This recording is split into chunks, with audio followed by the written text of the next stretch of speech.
unfortunately, just a week ago, announcing to the world that he was diagnosed with Hodgkin's lymphoma.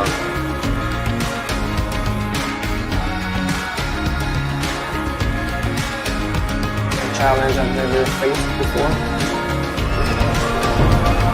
Just finished his final round of chemotherapy less than 2 months ago. That smile, you know, it's like I know that kid loves living life.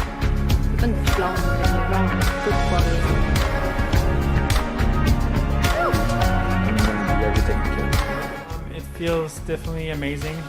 You know, going through 12 months of chemotherapy is a nightmare, and to be able to do my passion every day again after that means so much to me. It was actually really hard times for me at that time. I felt like I was a lion in a cage because I wasn't able to do what I love the most, which is snowboarding.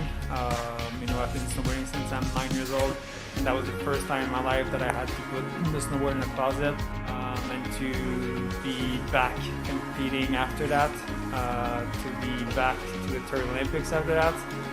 I'm already grateful for all of that, and to win a gold medal today, it's even over that. So yeah, I mean, it just feels unreal.